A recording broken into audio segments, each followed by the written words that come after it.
The only option that Suelo had last was the Kagura. Yes. But it was taken away from him, so now he's Lunox. going to be forced to... Exactly, Lunox. Yep. That's the only hero available. That fits. And when it comes down to the composition, I honestly don't really like the Lunox. I actually do, because you can nullify a lot of the damage from the side of Aura Fire, a lot of the engages as well with the Brilliance of the Order. Plus, you deal so much damage, you can practically melt every single tank that is on the side of Aura Fire. That is true. If he gets the the items. Yeah. If he gets the items. So again, Esmeralda Kufra sure can melt and burst down that Is that- hero. But wait. he needs to stay ahead up against Kagura. No way. Johnny? Yeah. Did you guys... Okay, look at your screen right now. It's Valentina Jungle. Holy! It's Valentina Jungle. See, I told you, I can't predict. We can't predict. What? I got goosebumps as you were like, look at the screen. I was like, no. It's got to be What? Valentina Jungle. That's insane. That's huge. Hi, once again, from Okay. last season, always bringing out these crazy picks in the jungle position. We're just going to have to see if it works out for them, though, because it didn't really work out for them in that previous game. But let's go straight into the portal, Mirko. It's time to take a look. Let's see if this unique draft, once again from Aura Fire, can take down the Bulls. The early game is going to be the main focus of attention for the side of Rebellion. Will they be able to utilize it to get the game? That's always been the question, and we will find that question answered here in game number 2. One of the reasons why I love watching Rebellion Zion is all these crazy picks coming in from high. And this is exactly what is being shown on the screen. It's being reflected in this game. And it's going to be interesting to see what Valentina can actually bring to the table in that jungle position, understanding that there are limitations to this hero. But in the hands of High, I do have high hopes for this hero as well. But look at this, Mirko. Yeah, already in that bottom side, High will be the one picking up the Little Wanderer as Suelo will be forced to flicker away. This is one of the reasons we haven't seen Lunox played a lot in Season 9. She is really weak in the early stages of the game, not just in terms of 1v1 kill pressure, but especially in that wave pressure. Face hugger on the Kagura. Lilia is much better as well. Yve as well. And in the mid lane, there's going to be a lot of damage placed on towards Val. No mid pressure will mean that Rebellion will be struggling in the early game. Their notorious early game won't be the center of attention here. They have to wait for the win conditions. They need to wait for the power spikes, Eterna. Yeah, the reason why I didn't like this Lunox is exactly... Difficult knowing their styles and early game tempo. Yeah, and one thing is that I want to mention is when we're taking a look at Aura Fire's composition, it's not just the early game that is scary about this team at High, already in the bottom side, looking for a pickup. But yeah, back to my point. The early game is scary from Aura Fire, but they're not leaning 100% towards it. They still have a very good late game with the Esmeralda pickup, with the Valentina as well. Rebellion, though, complete opposite. He can only play towards that late game. Fluffy now in a 1v3 situation. He gets petrified, but he still has that flicker to get him out of that sticky situation, burning away a lot of resources. And it seems like it is going to be the first turtle uncontested for the side of Aura. Another thing to highlight when we're talking about compositions is that although I do understand that Esmeralda does peak off later in the later stages of the game, they are lacking that form of DPS because Rebellion Zion has Beatrix, but look at that! My goodness, beautiful by Kabuki, but on the other side of the map, Dyron goes in for some damage. The turtle will actually be taken away by High, a very good retribution to secure it, but what was that? Rebellion, they played towards the other side, they weren't looking for the fights, but still Kabuki somehow manages to outplay Rebellion. Kabuki still being the person that he is, still very consistent in terms of gameplay. We can see his impact once again here in game number 2, and Aura Fire now a bit leading in terms of gold and of course in terms of rotations. This is crazy. At this point, it really is really scary because Aura Fire, whenever they get that early game snowball, it's just really tough for anyone to get out of it. But let's see, Rebellion already looking for the plays on towards the bottom side. Kabuki flickering forward, trying to go for the way of the dragon, but will be able to connect onto Val right now. With the Purify connected, it's going to be him taken down. Valdal takes the kill, and now it's going to be High jumping back with the ultimate. IMU will be able to connect. Odiva goes in for the Tyrant's Revenge, and on the other side, Jisa now looking for the pick off onto Facehugger. He jumps in with the Tempest of Blades as well, but High will be able to take B-Roll down. It's going to be Suelo all alone, but Jisa comes in for the backup. High now caught in the bad situation, jumps in for the kill, and a triple kill, but Jisa goes in for the shutdown. He picks up the double. That is the triple kill by Nemo, and it's a 4-4 already in the early stage. A huge brawl. What was that? Insane. The passive from Valentina comes into clutch and picks up triple kill. And there you go. Hi. Debuting with that Valentina. Yeah, picks now, up holy. now we know why it's banned. Holy. Yeah, I'm as speechless as you, Gani. We haven't seen the Valentina, so we don't know how the pro players utilize this pick. Well, now we know why it's banned. Now we know. Now we know. It deserves a ban for sure. It deserves that top tier ban because look at the impact on High. Once again, being able to put so much pressure and be able to rotate all around the map really fast as well. Yeah, you can hear the screams. I mean, man, stop. Dairy's just trying to get out of a gank, dude. Why are you screaming at him? Holy. Aura, though, they're controlling the tempo so well, not just by the gameplay, but with the yells as well. This is the mental game that we all mentioned about Aura Fire. This is another dimension to how they've been able to win the games, and Kabuki now opening up the map in the pop side though. Petrify gonna be used. Dyron almost gets a cheeky kill on towards Fluffy, but he is still able to use the flicker to get out. Now, Turtle number 2 up for the contest. Rebellion and Aura Fire both looking for this, but Godiva won't do anything here so far, just zoning them away, using the stickers, emotes. And now High, actually, with the Black Dragon form, he might be able to force something. Yeah, there you go. Black Dragon form going to be popped by High. Let's see if he does go for the dive. It seems like it is way too risky. He is going to fall back towards the turtle. And it seems like Rebellion don't have the resources to contest, but I might be wrong. Jisa on to the walls already with a Finch Voice, trying to open up the map for his team. He actually goes in towards the mid lane to clear the waves, and both teams reset. Yeah, buying a lot of time for their team right now. We can see that Jisa on this Ling is going to have a really huge factor in terms of split push. And that's exactly how Rebellion Zion likes to play, right? They love to go for the split push. They like to manipulate the waves. And because Jisa is using the Ling, we can definitely see that type of situation happening, denying the neutral objectives even from... Oh my! I was just about to say, but that was a turtle stolen, Mirko. Nasty plays. Godiva gets out as well. Oh my god, that's going to be the engage coming in again. B-roll gets chunked low. Jisa now with the Tempest of Blaze is going to be able to pop it away, but Fluffy gets a flank with the falling star. Moon High jumps in. A double kill for Esmeralda. And that is a 3-0. They steal the turtle. They steal the team fight, and they are roaring right now. My god, you can hear them scream on stage. This is huge, guys. This is so different to game number 1 where Aura was really behind, but now Rebellion Zion is actually in the back foot. And it is already 6 minutes in. The amount of neutral objectives that they have taken, the amount of towers that they have taken, Aura Fire, they know how to close the match, right? So it's going to be very scary for Rebellion Zion, and somehow they need to be able to weather the storm. Oh man, it's just so scary. Godiva goes in. He's so on point with these time revenges. Even though he wasn't able to get the kill onto Swalo, that's a huge resource burn. High now. He's in Black Dragon form, jumping all the way to the backside. Dyron goes in as well with a Furious Dive. Able to connect onto Godiva, but that's not a prior target. Jason now jumping onto Facehugger, not able to connect, and the damage coming from High is just way too much. Godiva with the re-engage will be able to find Swalo in his sights. Dyron looking for the trade. Goes in, picks up Godiva with a Furious Dive as well. Will be able to disengage, but High jumps in. He gets terrified, and Kabuki with the flanks controlled chaos from Aura here in game number 2. Val is next on the chopping block. He gets terrified, but Aura is ferocious. High goes in, and that's going to be the follow-up instantly. Val pops in a Purify, unable to get out. Facehugger jukes him away. It's going to be the 7th blaze, going to be popped, but Jisa picks up the kill. High looking for more damage on the board. What the heck is going on? Again, Aura, and Aura. This is controlled aggression. This is controlled chaos.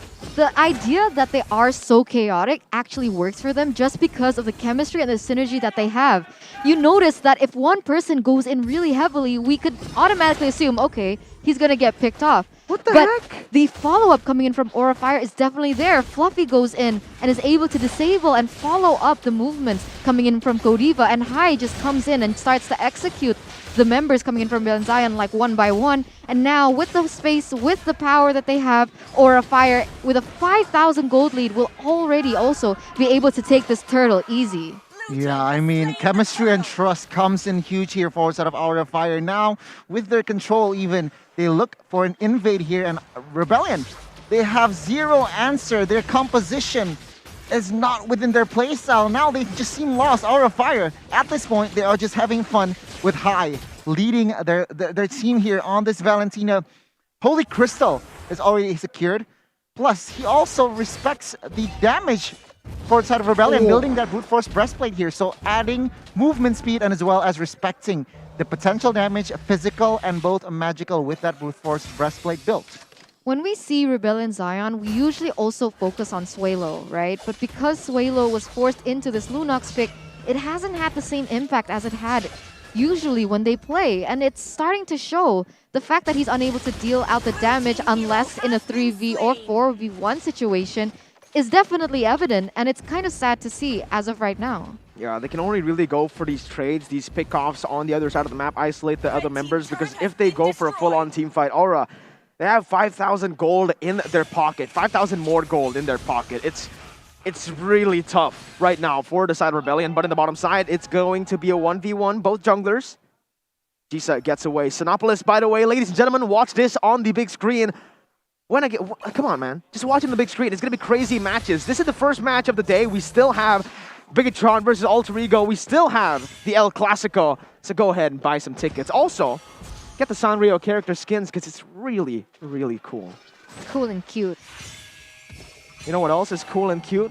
Good What? food, especially at half the price. Go ahead and order snacks right now from Grab Food or Grab Mart. Use the promo code MPL ID XGrab to get your food. Hi is munching on the purple buff right now.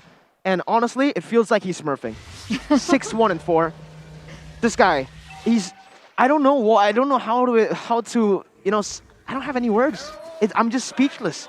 I guess one of the thing about what Aura Fire's bringing to the table is that this is definitely a surprise factor. And one of the ways to counter...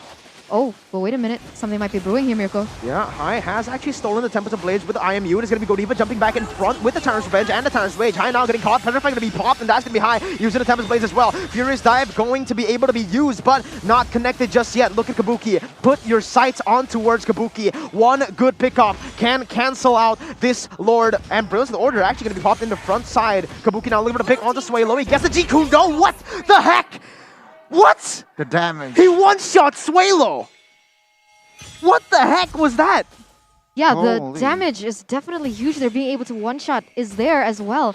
And the thing is that I was about to mention even further is that, oh, I might be caught in a bad situation here, Mirko. Nah, it's completely fine. Okay, he okay, can I was burst like, Suelo, but he can't burst. I really hope he can't burst Val, because if he can, it's over. It's broken, bro. It's broken. It's a broken game here. Now, the thing is, with the surprise factor of the Valentina in the composition of Aura Fire, unfortunately, Rebellion Zion doesn't have the CC to counter the movements coming in from Valentina, and therefore Hai is at liberty to dive in and dive out as he pleases. The only reliable CC that Rebellion Zion has is definitely, I guess, the spell coming in from Jiren, as well as the Tempest of Blades coming in from Jisa, but that isn't too reliable. But wait a minute, Mirko. Yeah, there's going to be engaged right now. Hai has taken the Black Dragon form. It's going to be them controlling this side of the map. Hai now jumping in forward, but that's going to be a big mistake as he's going to get bursted down, forced to pop the Black Dragon form defensively. Jiren now looking for the same thing. The two dragons collide. Oh my god, that looked like something you would see in a movie. Sinopolis, by the way. 100%, 100%. This has got to be one of the most entertaining matches to watch. But what? All right. What? B-roll just gets one shot by Kabuki. Kabuki is secretly the assassin. I'm sorry, my boys. This is Aura Fire's world. We're just living in it. And now it's going to be Rebellion jumping on towards Fluffy. He's going to get chain CC'd with a Furious Dive, and the Petrify actually going to be hold on to. Val running away right now with the Circle Eagle connected. It's going to be him taken down. Kabuki now going in for the G-Kundo. Will be able to just one-shot Suelo with the help of his team. Jiren now in the midst of it all in a 1v3. Goes for the Petrify combo. Will he be able to survive? The question will be answered. It's a big no-no. A 3-0. But Jisa does get a trade into the mid lane. B-roll now with a clear. Going in for that ultimate, will be able to clear it out, but man, Aura, I don't know whether it's Rebellion making the mistakes, not committing fully onto Fluffy, or just Fluffy playing it perfectly, flickering when it matters most, and punishing them again. My god. Kabuki, we're living, I'm convinced we're living in Aura Fire's world. 8,000 gold lead, Kabuki styling on every member in 13 minutes. If we thought Kabuki was great on the Beatrix, we stand corrected with this next Cho pick. Kabuki is actually performing spectacularly, being able to take members from Rebellion Zion one-on-one, being able to take on the imported members as well. It's like, you know, Before Rebellion Zion was using Cho, correct? I don't know, man. They've broken my brain. It's time to take a look at the instant replay here, presented to you by the Samsung Galaxy A series. Gani, what happened? Yeah, Fluffy just baited all their resource from inside of Rebellion. But man. wait a minute. Yeah, Val is gonna get completely taken down. A monster kill pickup for the side of Aura Fire. At this point, it feels like taking a lollipop from little kids. Aura Fire making it look easy against Rebellion. Jisan now going for the engage, but Facehugger is able to juke him out with the help of Godiva. He gets out, he gets the purple buff, but again, they're losing all fronts right now. High jumping in, zoning Dyron, and Swalo will not be able to get out of that one, even when Aura are caught off guard. They still managed to win out the fights. A 2-0, a 10,000 gold lead in the making for Aura. They're pushing inside the base. Godiva jumping in with the Titan's Revenge, not able to connect onto anybody right now. Biro still doing a good job kiting them, but High pops the Black Dragon form, zoning away all the other members. Dyron jumping with the Furious Dive, but instantly Flicker will be the response from Fluffy. They're looking to siege down the base right now with Val jumping with the Furious Dive. It's going to be a lot of damage placed once again, zoning away the members from the turrets with the Enhanced Lord in 15 minutes. It feels like they want to look for the end. Rebellion still holding strong, but High now caught in the midst of it all. It's going to be Godiva taken down. Fluffy now jumping as well in the following time. We're going to be able to get taken down. Jisa picks up a double kill. The base will be targeted, but still is going to be defendable as Rebellion somehow managing to survive in the game. A 10,000 gold lead though for the Dragons. Man, but Aura Fire, they went in a 3v5 situation, so when it comes down to it, okay, it would be great if you can actually win that out, but if not, it just seems like overcommitment and overconfidence coming in from Aura Fire at this stage. I do understand they are sitting at a 10,000 gold lead, but you can't discount the amount of damage that Swalo can have now that she has started to form all her items. But if we take a look at the Samsung real-time win probability, it is going to still be favoring Aura Fire as we're going to take a look at the items. Yeah. If we take a look at the items here, Fluffy already built that Dominance Ice and as well as Oracle. So that anti-regen and as well as HP regen for himself is just huge, taking and as well as dealing damage. And take a look at Facehugger, man, already. Genius 1 completed, Clock of Destiny, and Lightning Truncheon as well. So I feel like Facehugger with that 10 assists, a huge impact, and Biro can just cannot just, show across the map freely because of this Kagura. I'm still just so speechless. Again, I don't know what's happening in this game. It's controlled chaos. Look at the player's gold presented to you by Liv and by Mandiri. On the marksman, on the fighters, on the assassins, it's always just Kabuki. Kabuki and Fluffy. Yeah. How does Fluffy get in there? He's an XP laner. As always, bro. What? If we can say Kabuki is consistent, he's consistent. But Fluffy is also super consistent, always being relevant, always being at the top of the boards in terms of gold, in terms of damage taken. Take all the categories. Fluffy has it all. With so much CC from Aura Fire, look at Birol. He actually had to go Purify on a marksman. And now, again, Fluffy just doing his thing. Once again, baiting for members to come in towards that and going. He actually goes in for a re-engage now. High jumping in as well. That's going to be a lot of damage placed. Dyron gets taken down. A 2v4 at this point. Kabuki, we don't need you. It's just, oh my god, High and Fluffy. They managed to sustain. They managed to beat the members. And it's just a cleanup for Kabuki at this point. Tempest Ablaze is going to be popping now. Jisa using the Tempest Ablaze, running away, but he's going to get kicked on to the Umbrella. He gets taken down on the other side. Godiva and Fluffy in a 2v2 against Val and Swalo. It seems like it is inevitable. Val gets bursted down. Kabuki gets his legendary. Swalo jumping in with the Chaos Order, still able to deal some damage on towards Fluffy, but it won't be enough. Godiva goes in for the last ditch engage, a wipe out from the Dragons, and this is a dominant display from Aura Fire. We thought they were strong in week 1, week 2, week 3 is meant for this team. There's nothing left to say about Aura Fire other than what the heck? That as well as they may be one of the top contenders this season, and this is huge for them. The development from their journey, it's giving me goosebumps, man. Wow. Man, I mean, again, a clean victory here in game number 2. I feel like even from the drafts, Aura Fire has the upper edge there. Other than other than playstyles, I feel like Rebellion just does not understand their composition well, and they cannot translate into the Land of Dawn. Meanwhile, Aura Fire